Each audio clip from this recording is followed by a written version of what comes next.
नमस्कार दोस्तों, स्वागत है आपका मेरे YouTube चैनल पर। जैसा कि आप लोग जानते हैं कि कल के वीडियो में हमने पढ़ाया था आप लोगों को न्यूलैंड्स का ऑक्टेव रूल और डबल एरर का ट्रायड्स। आज उसके आगे कंटिन्यू कर रहे हैं हम मेंडलीफ का आवर्त सारणी।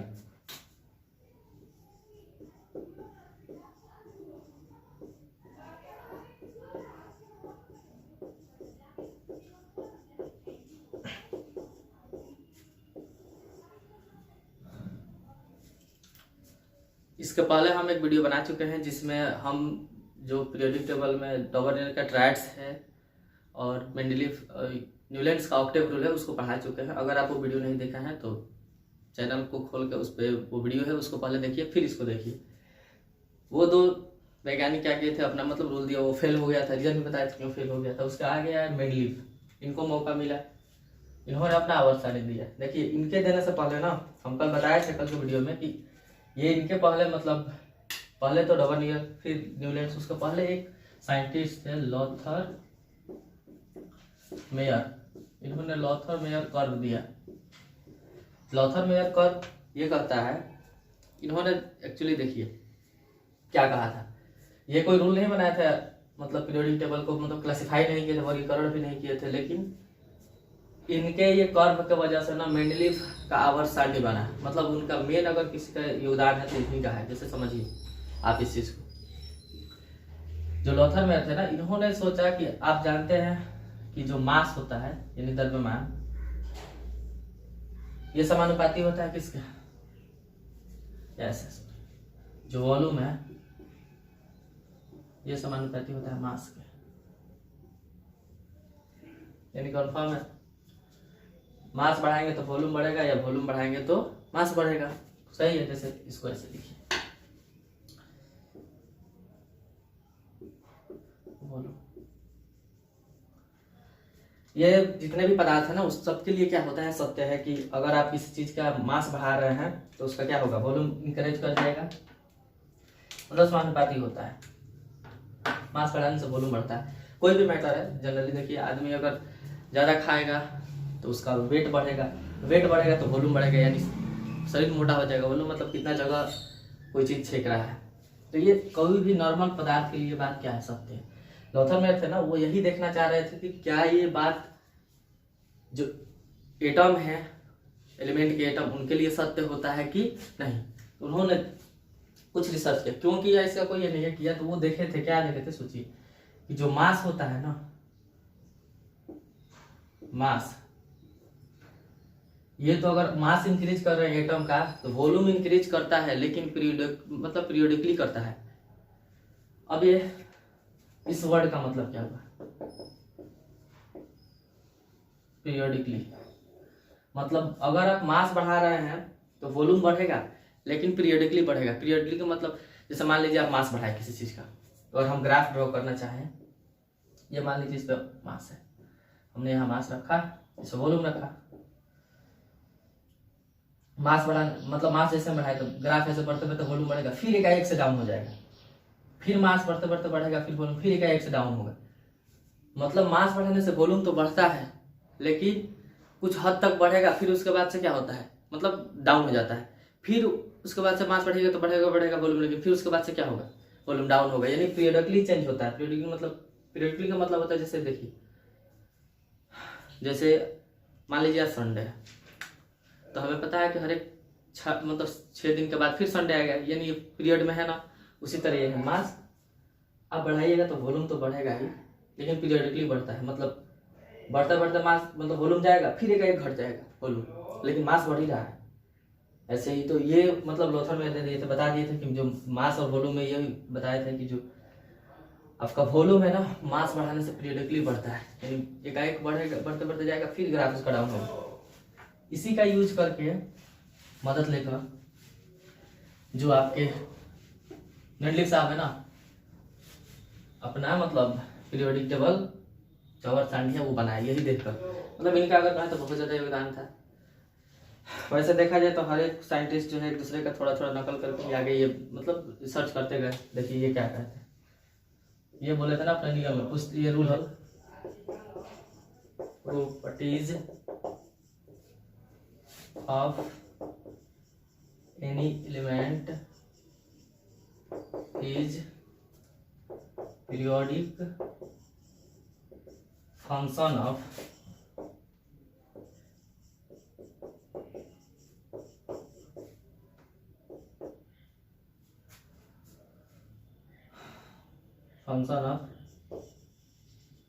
their atomic mass। इस बात को आप ऑब्जर्व कीजिए और इसको फंक्शन, जैसे वो कहते हैं कि तत्वों के पूछता है कि जो मेंडलीव का आवर्त यहाँ लिख देते हैं,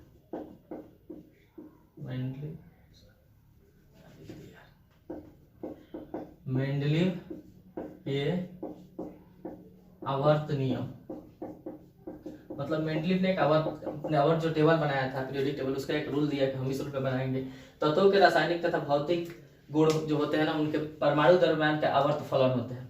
अब इस जो सेंटेंस लिखा है इसका हम एग्जैक्ट मीनिंग समझें कि आखिर होता क्या है कह के। वैसे याद रखिएगा, यानी कहने का मतलब कि जो रासायनिक और भौतिक गुण होगा ना एलिमेंट का, किसी भी उसके जो एटम का मास, क्योंकि एलिमेंट किससे बना है, एटम से, तो उस एटम का कुछ ना कुछ मास होता है, उस मास के आवर्त फलन होता है।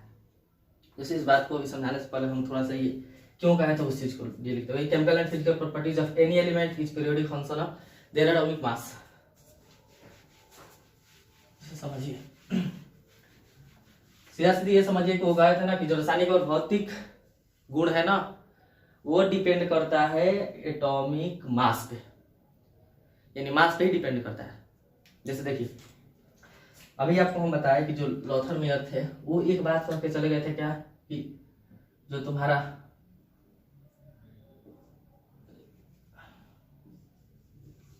मास ये होता है वॉल्यूम के,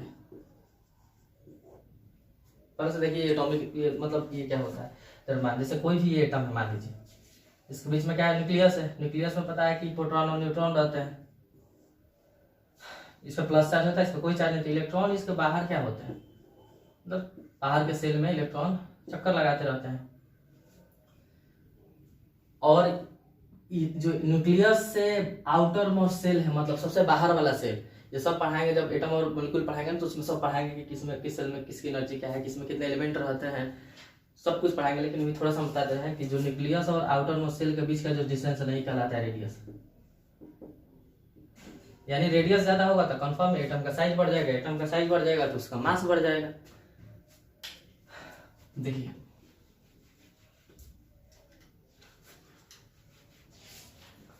लॉथर में बता के गए थे कि मास जो होता है ना वॉल्यूम पे डिपेंड करता है, सॉरी वॉल्यूम मास पे डिपेंड करता है,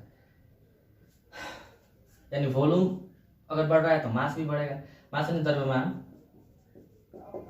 द्रव्यमान होता है आयतन का, यानी किसी चीज का आप अगर मास बढ़ा रहे हैं तो आयतन भी बढ़ेगा। और ये जो मेंडलीव साहब थे ना, ये एक थोड़ा सा मतलब ये जो काम किए थे वो यही किए थे कि जो फिजिकल और रासायनिक प्रॉपर्टीज होता है ना वो डिपेंड करता है वॉल्यूम पे, यानी एटम जितना बड़ा, मान लीजिए कोई एटम है, इलेक्ट्रॉन इसके बाहर चक्कर लगा रहा है, बीच में पॉजिटिव प्रोटॉन होता है, कोई ये एटम इतना बड़ा, ठीक है, यहाँ इलेक्ट्रॉन चक्कर लगा रहा है बीच में। तो अगर एटम का वॉल्यूम ज्यादा है ना और वॉल्यूम कम है, उसी बात पे डिपेंड करता है उसका फिजिकल और केमिकल प्रॉपर्टीज। यही मेंडलीव साहब पता लगाए थे बस, कि कोई भी एटम है ना उसका फिजिकल और केमिकल प्रॉपर्टीज क्या होगा, ये मतलब पूरा डिपेंड करता है कि उस एटम का जो वॉल्यूम है वो कैसा होगा। तो बस मेंडलीव ये पता कर लिए थे।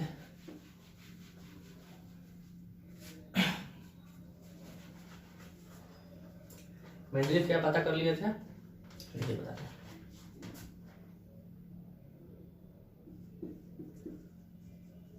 वॉल्यूम डिपेंड कर रहा है मास पे, ठीक, वॉल्यूम डिपेंड कर रहा है मास पे, और वॉल्यूम पे कौन डिपेंड कर रहा है, केमिकल और physical properties and chemical and physical properties. रासायनिक और भौतिक गुण है वो डिपेंड कर रहा है वॉल्यूम पे, और वॉल्यूम किस पे डिपेंड कर रहा है, मास पे। तो देखिए ये डिपेंड है इस पे और ये डिपेंड है इस पे, तो हम कह सकते हैं कि ये जो केमिकल और फिजिकल प्रॉपर्टी है ना वो किस पे डिपेंड करेगा, मास पे, क्योंकि वॉल्यूम डिपेंड है मास पे और फिजिकल और केमिकल प्रॉपर्टी डिपेंड है वॉल्यूम पे। तो ये किस पे डिपेंड करेगा, मास पे। तो वही कह गए थे कि तत्वों के रासायनिक और भौतिक गुण है ना, उनका परमाणु द्रव्यमान पे क्या होता है, आवर्त फलन होते हैं, यानी मास पे डिपेंड करेगा। कौन, केमिकल और फिजिकल प्रॉपर्टीज किसका। जैसे देखिए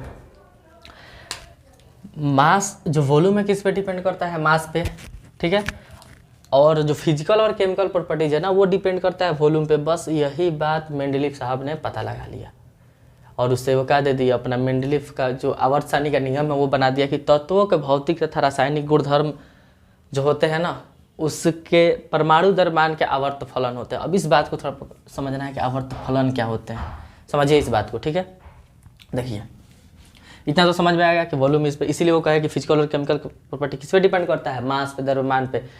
तो नॉर्मली जैसे अभी तो बताया कि नॉर्मली बुक में लिखा रहता है कि मेंडलीफ साहब का आधार क्या था, जैसे पूछता है कि क्या आधार था सजाने का, तत्वों को टेबल बनाने का, तो आधार था इनका परमाणु द्रव्यमान, ठीक है। क्योंकि देखिए यहाँ अब समझिए कि ये कैसे इनको पता चला कि फिजिकल केमिकल वॉल्यूम पे।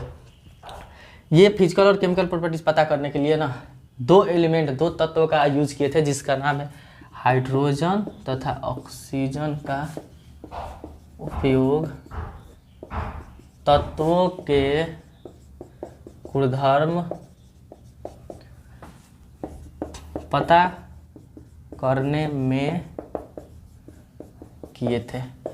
देखिए हाइड्रोजन और ऑक्सीजन है ना, क्या करते हैं कि लगभग तत्व से अपना यौगिक बना लेते हैं, मतलब रिएक्शन करके, अच्छे रिएक्शन करने वाले तत्व हैं, इसलिए इनका उपयोग किए। और ये करके ना कहाँ लिखे थे, तो ये भी पूछता है, ये दोनों क्वेश्चन पूछा है कि इन्होंने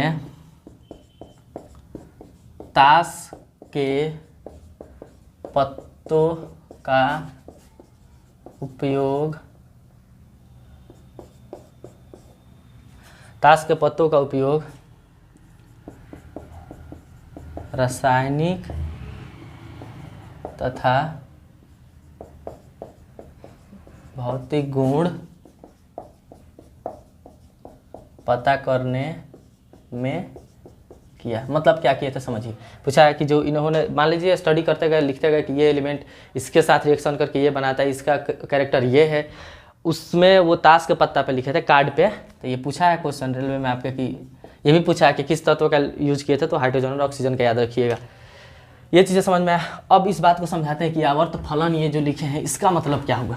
देखिए नॉर्मली इसका इतना डिटेल नहीं भी जानिएगा तो सब चल जाए, लेकिन ये जानने से क्या होती है, चीज़ें याद रहती हैं। फर्दर आप भी चाहे किसी को पढ़ाने को तो पढ़ा सकते हैं। देखिए फलन का इंग्लिश होता है फंक्शन, आप पढ़े होंगे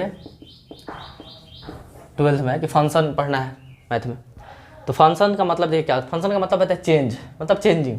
जैसे अगर हम लिखे कि y बराबर x + 2, तो इसका मतलब हुआ ना कि y जो है ना x का फंक्शन है, y जो है x का फंक्शन है, यानी y की जो वैल्यू है ना x पे डिपेंड करेगी। यानी x का वैल्यू अगर बढ़ा रहे हैं तो y का वैल्यू भी बढ़ेगा, मतलब x का वैल्यू कुछ पुट कीजिए, y का वैल्यू उसके अनुसार आएगा। ऐसे x का वैल्यू चेंज करते रहिए, y भी क्या होगा, चेंज होते रहेगा। वही चीज़ है जैसे समझा रहे हैं। देखिए मान लीजिए ऐसे टेबल बना दीजिए, इसको सॉल्व किए होंगे, लीनियर इक्वेशन है x और y। आप x बराबर 1 यहाँ रखिए, तो 1 + 2 क्या आ गया y 3, तो y क्या आ गया 1, ये तो 1। यहाँ 5 रखिए तो y क्या आएगा 5 × 2 = 7, यानी अगर ये 5 तो ये 7। ये आप रखिए 0 तो ये आएगा 2। तो देख रहे हैं x का वैल्यू हम कुछ डाल रहे हैं तो y का उसके रिस्पेक्ट में आ रहा है, इसलिए कहेंगे कि जो y ये एक y है ना x का फंक्शन है, यानी x चेंज होगा तो y भी चेंज होगा। वही कह रहे थे कि जो तत्वों के रासायनिक और फिजिकल, रासायनिक और भौतिक जो गुण है ना उनके परमाणु द्रव्यमान के आवर्त फलन होते हैं। यानी अगर परमाणु द्रव्यमान चेंज हुआ, देखिए हम कह रहे हैं कि x y का फंक्शन है, यानी x चेंज हुआ तो y भी चेंज हुआ। ये कह रहा है कि परमाणु द्रव्यमान के फलन होते हैं। पहले आवर्त को बोलिए, मान लीजिए परमाणु द्रव्यमान के फलन लिख दिया रहता फलन, तो इसका मतलब है कि परमाणु द्रव्यमान अगर चेंज करोगे ना तो उसका रासायनिक गुण भी क्या होगा, चेंज हो जाएगा। लेकिन अब ये आया कि आवर्त फलन होते हैं, मतलब चेंज तो होगा लेकिन आवर्त का मतलब होता है पीरियडिकली, ये पीरियडिकली चेंज होगा। अब ये पीरियडिकली का मतलब क्या हुआ, इस बात को समझिए। मतलब चेंज होगा, मान लीजिए आप परमाणु द्रव्यमान बढ़ा रहे हैं, बढ़ रहा है, मतलब चेंज हो रहा है, चेंज हो रहा है, चेंज हो रहा है, लेकिन फिर क्या होगा, आके रिपीट करेगा। मतलब आप तो परमाणु द्रव्यमान बढ़ाइएगा लेकिन जो फिजिकल और केमिकल प्रॉपर्टीज है ना वो रिपीट करने लगेगा। वही कहते हैं कि आवर्त फलन होता है। परमाणु द्रव्यमान बढ़ने से तो बढ़ता है, मतलब चेंज होते जाता है। मान लीजिए 10 का लिखे, चेंज होते तो गया, 11वां लिखने गएंगे ना तो क्या होगा, फिर पहले जैसा रिपीट करने लगेगा। वही कहते हैं आवर्त फलन होता है, यानी चेंज तो होगा लेकिन पीरियडिकली होगा। समझ में आया? किस तरह अगर मान लीजिए आज हर एक 6 दिन बाद, जैसा संडे है तो हर एक 6 दिन बाद क्या आता है, संडे आ सकता है ना, तो ये चेंज हो रहा है दिन, लेकिन पीरियडिकली है, मतलब फिर जाके 6 दिन बाद ये फिक्स है कि क्या आ जाएगा, दिन रिपीट होंगे। उसी तरह जो परमाणु द्रव्यमान बढ़ाइएगा तो भौतिक और रासायनिक गुण तो चेंज होगा ही, लेकिन फिर कुछ ऐसा वैल्यू आएगा परमाणु द्रव्यमान, उसके बाद से जो भी गुण है ना आकर रिपीट होने लगे। जैसे यहाँ कोई ऐसा नंबर नहीं मिलेगा कि आप x पुट कर दीजिए y से, जैसे मान लीजिए x कुछ और पुट कर दीजिए y फिर रिपीट करने लगेगा, ये नहीं आ सकता है मैथ है, लेकिन वहाँ रिपीट करता है, इसलिए वो रूल बनाए थे। अब देखिए ये तो हो गया ये, तो ये हम डिटेल समझे कि क्या था इनका लॉ, क्या दिए थे क्या नहीं दिए थे, क्यों लिखे थे, सबका लॉजिक। सिंपली एग्जाम में ये भी पूछ सकता है कि किस पे बेस्ड है, तो परमाणु द्रव्यमान पे था। क्यों था तो हम डिटेल से बता चुके। अब देखिए इनकी कुछ उपलब्धि थी, मतलब जो अपने लॉ बनाए थे। अब देखिए पहले ऐसे वैज्ञानिक थे ना जो क्या बना के दिए थे, मतलब आवर्त सारणी बनाए थे, टेबल बनाए थे। इसको पहले कोई ऐसे आपका मतलब वैज्ञानिक नहीं मिलेंगे जो परमाणु क्या बोलते हैं आवर्त सारणी बना दे। आपको याद होगा डॉबरनियर का ट्रायड्स पढ़ाए, तिर्यक नियम देते, मतलब 3-3 एलिमेंट का क्या बनाए थे, ग्रुप बनाए थे। फिर आपको न्यूलैंड साहब का हम पढ़ाए हैं, वो क्या किए थे, ऑक्टेट नियम दिए थे, मतलब कहे थे ना पहला एलिमेंट का जो रासायनिक और फिजिकल गुण है वो किस पे डिपेंड, मतलब 8वें के समान होता है। कोई टेबल नहीं बनाया था, तो पहले ऐसे वैज्ञानिक थे जो टेबल बनाए थे, इसलिए इनका क्या हुआ, मतलब नाम आज भी स्टडी करते हैं और मतलब रिस्पेक्ट देना भी चाहिए, क्योंकि पहले ऐसे साइंटिस्ट थे। वैसे मदद किए थे बहुत, देखा जाए तो कॉपी मार दिए थे उनका, तो उसी पे क्या नाम है लॉथर मेयर का। अब समझिए क्या इनका उपलब्धि थी, मतलब क्या फीचर्स थे, क्या अच्छी बातें थी इनकी आवर्त सारणी की। तो पहला ये था ना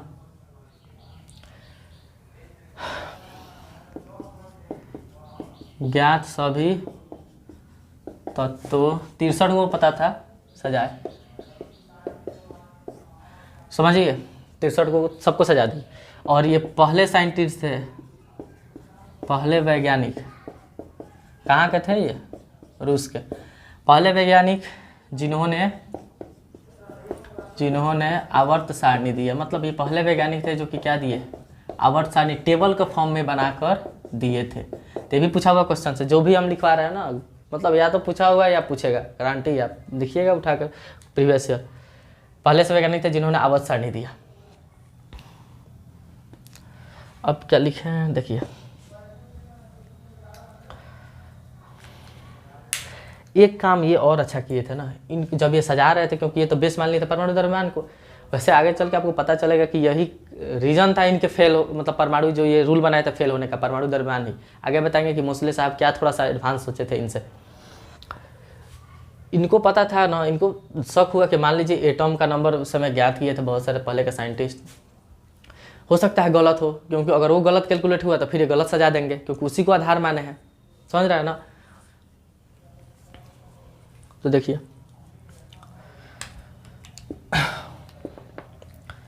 कुछ तत्वों के परमाणु द्रव्यमान गलत ज्ञात किया गया था,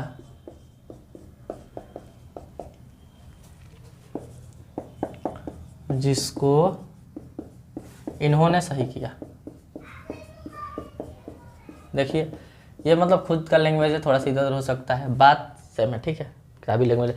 तो कुछ परमाणु एलिमेंट ऐसे थे ना, उनका परमाणु द्रव्यमान गलत ज्ञात किया गया था, तो उसको ये क्या किए, सही ज्ञात किए। अब देखिए जैसे बहुत ऐसे एलिमेंट, ये नहीं पूछा किसका, बहुत सारे हैं।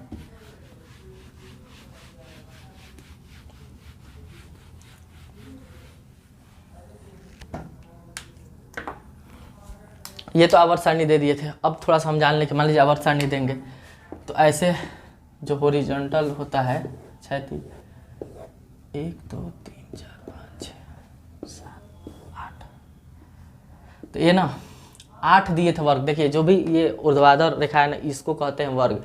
और ये कहे थे कि वर्ग में जितनी भी एलिमेंट आएगी ना, मतलब एक वर्ग, मान लीजिए इस वर्ग में कुछ एलिमेंट है, कुछ तत्व हैं, तो इसका जो भी रासायनिक और भौतिक गुण होगा ना वो ऑलमोस्ट सेम होगा, मतलब लगभग सेम होगा। इसलिए कहते हैं ग्रुप के जो भी ग्रुप में एक जो तत्व आ रहे हैं उनका जो गुण है वो सेम होगा।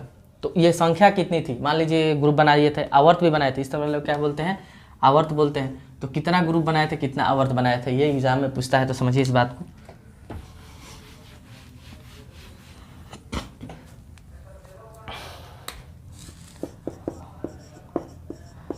मेंडलीव के मूल आवर्त सारणी में कुल 8 वर्ग 6 आवर्त थे। और एक लाइन और देखिए, मेंडलीव के वर्तमान आवर्त सारणी में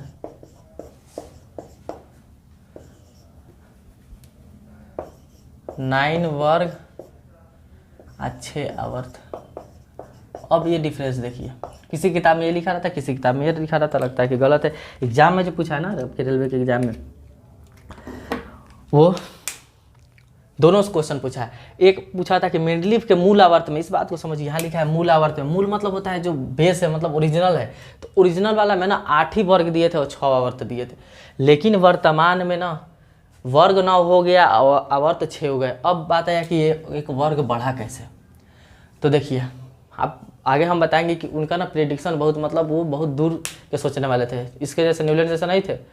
बकलोल क्या कह दिया था कि 56 को है, 56 को से ज़्यादा आ ही नहीं सकता है, फिक्स है, जिसको मतलब हम सजा दिए वही है, उसके अलावा कोई एलिमेंट नहीं है। लेकिन ये बहुत दूर का सोचते थे। ये भविष्य में कुछ एलिमेंट मिलने का परिकल्पना की है, जो कि आगे जाकर अभी जस्ट लिखेंगे कि वो 100% सत्य हुआ। तो इसमें से एक ये भी था कि वो ना, इनको पता था कि कुछ तत्व ऐसे होते हैं जो केमिकली रिएक्शन नहीं करते हैं, ना के बराबर करते हैं। उस समय तो नहीं, जैसे आपको पता है noble gas, inert gas, helium, neon, argon, krypton, xenon, radon होता है, ये रिएक्शन नहीं करती है, मतलब लेस रिएक्टिव है, करती नहीं है। ये उस समय ज्ञात नहीं थी। आप इस बात को लिख लीजिएगा कि मेंडलीव के समय ना जो नोबेल गैस थी वो ज्ञात नहीं था। लेकिन इनको पता था, ये कहे थे कि हो सकता है भविष्य में ऐसा कोई तत्व मिले जो ऐसा ही गुणधर्म रखता हो, मतलब किसी से रिएक्ट ना करता हो। तो उसके लिए ना ये कहे थे कि अगर ऐसा कोई मिलेगा ना, तो बाएं तरफ, मतलब जो भी ये टेबल दिए थे उसके बाएं तरफ रख दीजिएगा, कोई अंतर नहीं पड़ेगा फिजिकल और केमिकल प्रॉपर्टीज में। तो ये किया भी गया। देखिए 9 वर्ग इसी के चलते बना है। तो कभी पूछे ना कि वर्तमान आवर्त सारणी में, तो लिखिए आप आंसर होगा 9 वर्ग 6 आवर्त, और मूल आवर्त सारणी में तब आंसर होगा कि 8 वर्ग और 6 आवर्त। इस बात को लिख लीजिए।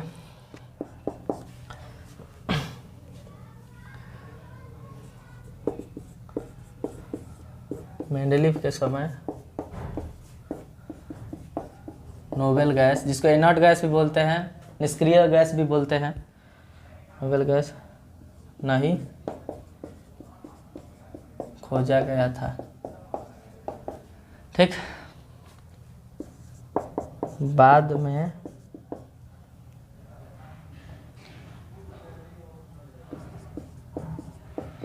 खोज होने पर आवर्त सारणी में बाएं तरफ रखा गया, बाएं तरफ रखा गया। तो ये भी एग्जाम में पूछा हुआ क्वेश्चन है कि जो नोबेल गैस थी उस समय तो खोजी नहीं गई थी, लेकिन जब बाद में खोज हुआ तो कहाँ रखा गया, तो मेंडली के आवर्त सारणी के बाएं तरफ रख दिया गया, और उससे कोई इफेक्ट, मतलब आने वाले जो भी ये थे उस पर कोई इफेक्ट नहीं पड़ा। इस बात को आप नोट डाउन कर लीजिए।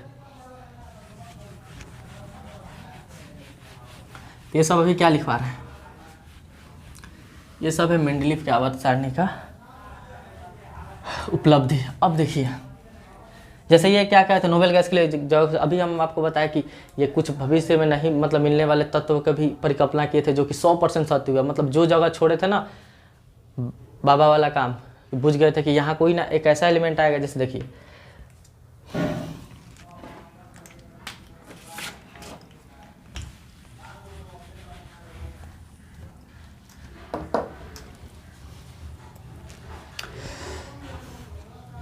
जैसे एल्युमिनियम ले लीजिए, सिलिकॉन ले लीजिए और बोरॉन ले लीजिए। कुछ तत्व ऐसे थे जैसे एल्युमिनियम, इसके जैसा कोई सिमिलर, मतलब इसके जैसा जो गुणधर्म वाला कोई तत्व नहीं था, इसके जैसा मान लीजिए कुछ नहीं था, इसके जैसा नहीं था। तो इनको लगा ना कि आज नहीं है लेकिन हो सकता है आगे कोई ऐसा तत्व जरूर मिलेगा जो इसके जैसा गुणधर्म रखता हो। तो उसके नीचे वो क्या किए, एक जगह छोड़ दिए, 3 जगह छोड़े थे। ठीक है, वो तीनों पूछता है एग्जाम में कि इस मतलब क्या नाम था उसका और उसके जगह कौन बाद में जो तत्व है ना वो खोजा गया। ठीक, एक ये भी वजह था कि छोड़ने का सेम। एक और वजह था ना कि मान लीजिए 2 एलिमेंट आप तत्वों को बढ़ते परमाणु द्रव्यमान के आधार पर सजा रहे हैं। ठीक, इस बात को समझिए। मान लीजिए यहाँ कोई आप एलिमेंट सजाए हैं x, इसका द्रव्यमान मान लीजिए 30U। ठीक, उसके बाद जस्ट इसके बाद आया y और इसका द्रव्यमान आप कैलकुलेट किए 80U। मान लीजिए इसके बीच का द्रव्यमान का कोई एलिमेंट उस समय पता ही नहीं है, तो उनको ये बात लग गया कि अरे इतना ज़्यादा अंतर ना नहीं हो सकता आगे, आज नहीं है लेकिन आगे चलकर ऐसा तत्व जरूर मिलेगा जो इसके बीच का एटॉमिक मास रहेगा और इसके बीच में उसको रखना पड़ेगा। तो इसीलिए क्या किए थे, वो एल्युमिनियम के नीचे जगह छोड़े थे, क्योंकि उनको पता था एल्युमिनियम जैसा आज नहीं है तत्व, मतलब उसके जैसा गुणधर्म लेकिन आगे मिलेगा। सिलिकॉन के नीचे और बोरॉन के नीचे भी जगह छोड़े थे। तो एग्जाम में इससे भर भर के क्वेश्चन पूछता है, आप समझाते हैं। देखिए नाम इसका रखते हैं, इसके नीचे जो डब्बा छोड़े थे ना, एक डब्बा यहाँ बना दीजिए, मान लीजिए एक डब्बा यहाँ और एक डब्बा यहाँ।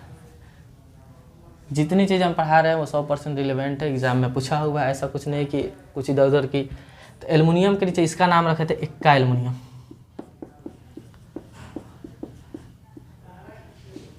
इक्का एल्युमिनियम। इसका रखे थे इक्का सिलिकॉन, इक्का सिलिकॉन। और इसका नाम रखे थे इक्का बोरॉन, इक्का बोरॉन। ठीक, इक्का का वैसे संस्कृत वर्ड है, इसका मतलब होता है एक, मतलब लेकिन यहाँ ये एक एल्युमिनियम के नीचे जगह छोड़े, इसका नाम है इक्का एल्युमिनियम रखे, यहाँ रखे ये सिलिकॉन है यहाँ। बाद में देखा गया ना, उस समय तो डिस्कवर नहीं थी करके चले गए, बाद में एग्जैक्ट ऐसा तत्व खोजा गया, मिल गया बाद में जो इसके जैसा समानता रखता हो, इसके जैसा रखता हो, इसके जैसा रखता हो। तो नाम पूछता है कि एल्युमिनियम, इक्का एल्युमिनियम जो जगह छोड़े थे, एक घर बना के छोड़ दिए थे कि आगे कोई आएगा इसमें रहेगा, मतलब जो इसके जैसा गुणधर्म रखेगा एल्युमिनियम के जैसा। जैसे एल्युमिनियम मान लीजिए एक जैसा घर वाले पड़ोसी न रहते, मान लीजिए कुछ देर के लिए ये एल्युमिनियम, ये कुछ इसका मतलब रूल है कि ये चोर है, पुलिस है, क्या है, बगल का घर इसी के जैसा होगा। मान लीजिए उस समय कोई नहीं है कि ये पुलिस है, उस समय कोई आदमी नहीं है जो पुलिस था, तो घर बना के छोड़ दिए, कहीं इसमें कोई आएगा ना वैसा तो रख देना। तो मिला इक्का एल्युमिनियम की जगह कौन मिला, गैलियम। इक्का सिलिकॉन की जगह कौन मिला, जर्मेनियम। और इस इक्का बोरॉन की जगह कौन मिला, स्कैंडियम। इसको गैलियम और इसको कहेंगे जर्मेनियम और इसको कहेंगे स्कैंडियम।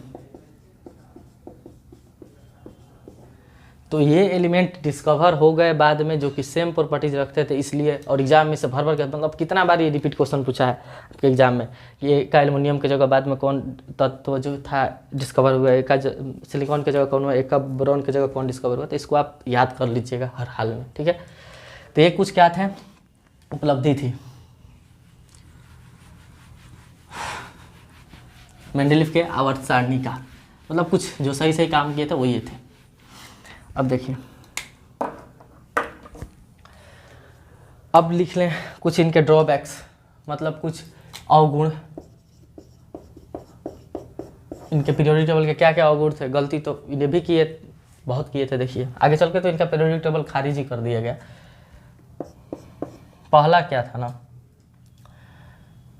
कि जैसे 2 एलिमेंट लीजिए, कोबाल्ट और निकल, इसको हम लिख के समझा रहे हैं। इसका एटॉमिक मास होता है 58.9 और इसका होता है 58.7, ठीक, एटॉमिक मास होता है। तो ये तो सजाए थे तत्वों के द्रव्यमान के बढ़ते क्रम में, मतलब पहले छोटा से बड़ा बड़ा होगा, लेकिन जैसे इनके टेबल में देखिएगा ना तो कोबाल्ट पहले और निकेल बाद में है। तो अब देखिए कोबाल्ट का जो एटॉमिक मास है वो तो ज़्यादा है, निकेल का वो क्या है, कम है। तो निकेल भाई साहब आना चाहिए पहले, लेकिन पहले कौन आ गया, कोबाल्ट। कारण पूछा गया कि मंडली साहब कारण बताइए ऐसा गलती का। मान लीजिए आप रूल बना दीजिए और उसी रूल का उल्लंघन कर दीजिए खुद ही, तो कोई पूछेगा ना आपसे कि क्यों कर रहे हैं, खुद ही रूल बना के खुद ही तोड़ रहे हैं। इन्होंने कहा कि अगर ऐसा इसलिए कर रहे हैं ना क्योंकि देखिएगा कि ग्रुप सेम होगा, मतलब इनके जो गुण है ना वो मैच कराने के लिए ऐसा किए थे। तो खुद रूल का उल्लंघन किए ना, आना चाहिए निकेल, आना तो पहले निकेल फिर कोबाल्ट, तो ये कर दिए। तो ये भी एक क्या था, ड्रॉबैक था कि कोबाल्ट और निकेल को, मतलब कोबाल्ट को निकेल से पहले रख दिए थे, ठीक। सेकेंड ड्रॉबैक समझिए, ये सब अवगुण में ही बता रहे हैं हम, मतलब ड्रॉबैक्स। सेकेंड ये था ना आइसोटोप्स। आइसोटोप्स क्या होता है, हिंदी होता है इसका समस्थानिक। समस्थानिक, ठीक। समस्थानिक के लिए कोई जगह नहीं था, कोई जगह नहीं था। अब ये क्या होता है समस्थानिक, पहले समझिए। समस्थानिक का मतलब होता है ना, समस्थानिक उसको कहते हैं, यहाँ क्या होगा कि नंबर, जो एटॉमिक नंबर होगा ना, एटॉमिक नंबर होता है सेम और एटॉमिक मास होता है डिफरेंट, मतलब अलग होगा।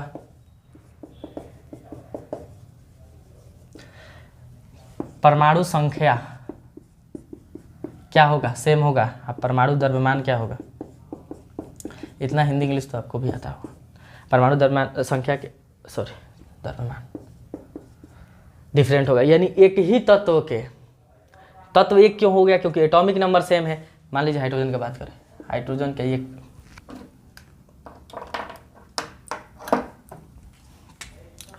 1H1 होता है, 1H2 होता है, 1H3 होता है। ये हाइड्रोजन है ना, देखिए ये इसके 3 टाइप के एटम मिलते हैं हाइड्रोजन, एक ही तत्व का अलग अलग एटम मिलते हैं जिनका एटॉमिक मास क्या होता है, अलग होता है। जैसे इसका 1U, इसका 2U होता है और इसका 3U।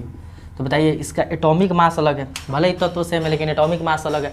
अगर आप एटॉमिक मास के बढ़ते क्रम में सजा रहे हैं तो 3 जगह हाइड्रोजन को रखना चाहिए था, क्योंकि 3 तरह का हाइड्रोजन मिल रहा है, 3 तरह का एटॉमिक मास मिल रहा है। लेकिन वो ऐसा नहीं किए थे, एक ही जगह हाइड्रोजन H लिख दिए थे और काम खत्म, जो कि क्या था, गलत था। क्योंकि वैसे ही, क्योंकि अगर अलग अलग तरह के एटम मिल रहे हैं जिनका मास अलग है तो आप उनको अलग अलग सजाते, लेकिन ऐसा वो नहीं किए थे। इसलिए आइसोटोप समस्थानिक के जगह लिए ना कोई जगह नहीं था।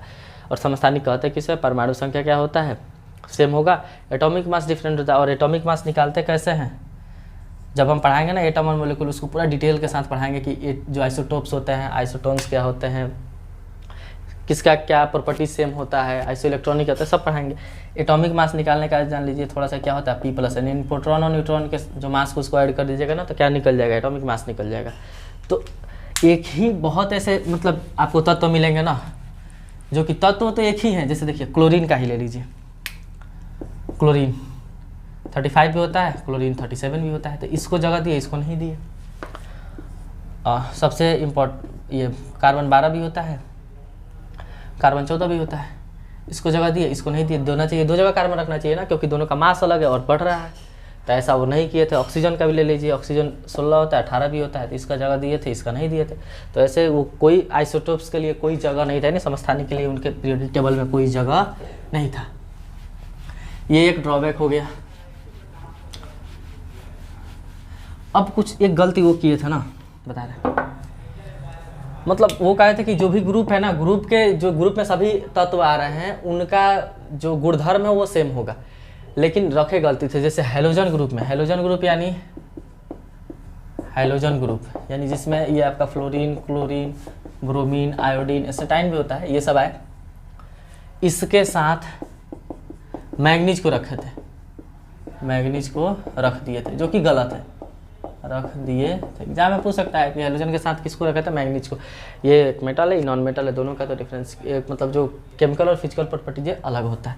एक और गलती की थे कि जो आपका हाईली रिएक्टिव एलिमेंट है, लिथियम, सोडियम, पोटेशियम, सीजियम हो गया, ये सब के साथ ना इसके साथ लेस रिएक्टिव मेटल जैसे कॉपर हो गया और सोना, Au, इसको रख दिए थे। ये दोनों, ये तो रिएक्ट नहीं करता है, सोना बहुत कम रिएक्शन होता है, बहुत कम, इसके साथ रखते थे, जो कि गलत है। क्योंकि ये ग्रुप सेम ग्रुप में रख रहे हैं तो सबका रासायनिक और फिजिकल जो गुणधर्म में सेम होना चाहिए ना। तो एक है कि हाईली रिएक्टिव है, एक है कि लेस रिएक्टिव है, एक है कि ये सब हैलोजन है, सॉल्ट बनाते हैं, नॉन मेटल है, एक है कि मेटल है। तो ये कुछ ड्रॉबैक थे। और ये था कि हाइड्रोजन का ना, हाइड्रोजन का स्थान फिक्स्ड नहीं था, फिक्स्ड नहीं था, आज तक नहीं है। मतलब जो आपका आधुनिक अवस्था सारणी है ना, इसमें भी नहीं है। तो ये कोई मतलब बड़ा ये नहीं कहा जाएगा, क्योंकि कभी हैलोजन के साथ हाइड्रोजन रखा जा सकता है, हैलोजन इसके साथ, और कभी इसके साथ, दोनों के जैसा गुणधर्म है उसका। तो ये कुछ ड्रॉबैक थे इनका, किसका, मेंडलीफ के आवर्त सारणी का, जो कि एग्जाम में भर भर के क्वेश्चन पूछता है। अब देखिए एक क्या नाम है, स्टैटिक मतलब ये रटाफिकेशन वाला क्वेश्चन पूछा था ग्रुप डी में कि इनकी आवर्त सारणी ना, इनकी आवर्त सारणी 1872 में जर्मन पुस्तिका में प्रकाशित हुई, मतलब पब्लिश हुआ था वहीं। तो ये क्या फैक्ट है, दिया है एनसीईआरटी में, पूछा भी है एग्जाम में आपके रेलवे के। तो ये कुछ आज हम पढ़े मेंडलीव का आवर्त सारणी, इतना मतलब इससे अगर कोई क्वेश्चन बन रहा है मेंडलीव का आवर्त सारणी तो 100% गारंटी है कि छूटेगा नहीं। आगे अब कल के क्लास जो होगा उसमें हम आपको बताएंगे आधुनिक आवर्त सारणी जो कि दिए हैं हेनरी मोजले, जो कि अभी तक मान्य है। ठीक, इन्हीं के वो स्टूडेंट थे। तो चीज़ें मतलब डिटेल के साथ पढ़ने में थोड़ा क्या हो रहा है कि वीडियो बड़ा हो जा रहा है। अब जो आधुनिक आवर्त सारणी है ना, उसको हम पढ़ेंगे लगभग 4, 5 या 6 क्लास में पढ़ेंगे पूरा डिटेल के साथ। तब फर्दर अगर कोई भी आपका एग्ज़ाम जैसे आ रहा है रेलवे का कोई भी एग्ज़ाम या और कोई, तो उसमें कोई भी क्वेश्चन पूछेगा तो आपको मतलब वो छूटने वाला है नहीं, 100% बनेगा। आगे और भी जितने भी चैप्टर हम पढ़ेंगे धीरे धीरे, एटम एंड मॉलिक्यूल हो गया, एटॉमिक स्ट्रक्चर हो गया, मेटल एंड नॉन मेटल हो गया, आपका एसिड बेस सॉल्ट हो गया, फिर से केमिकल जो रिएक्शन है, जैसे देख रहे हैं एग्जाम में इक्वेशन पूछ रहा है, स्टैटिक चीज़ें पूछना बंद कर दिया है खास करके रेलवे, क्योंकि पेपर सेट कर रहा है टीसीएस। वहाँ सब अच्छे अच्छे सेटर बैठे हैं, इंजीनियर्स हैं, वो सब टेक्निकल चीज़ें हैं वो ज़्यादा पूछ रहे हैं, ना कि राटाफिकेशन जैसे स्टैटिक जी के। अब आपको अगर पढ़ना है कि किस चीज़ के अध्ययन को क्या कहते हैं, उसके लिए टीचर की जरूरत नहीं है, आप नॉर्मली बुक से पढ़ सकते हो चीज़ें, लेकिन चीज़ें डिटेल के साथ अगर पढ़नी है तो वहाँ आपको टीचर की ज़रूरत पड़ेगी। तो स्टैटिक अब मान लीजिए पढ़ना हो कि किसका SI मात्रा क्या होता है, इसके लिए टीचर क्या जरूरत है, नॉर्मली रटने वाला चीज़ें रट लीजिए। SPD में तो ऐसा बहुत सारा SPD के बुक में है साइंस के रटने वाला चीज़, तो उसके लिए टीचर की जरूरत नहीं है। लेकिन वैसा क्वेश्चन भी बहुत कम आ रहा है, ऐसा नहीं आता है लेकिन कम। अभी क्या है कि ट्रेंड बदल चुका है, जो भी रेलवे के एग्ज़ाम प्रीवियस हुए हैं 3-4, LP हो गया, चाहे आपका NTPC हो गया, रूडी का हो गया, RPF का हो गया, उसमें क्वेश्चंस का ट्रेंड चेंज हो चुका है और कुछ मतलब क्या बोलते हैं उसको, एक्सप्लेनेशन के साथ अंदर से चीज़ें पूछी जा रही है।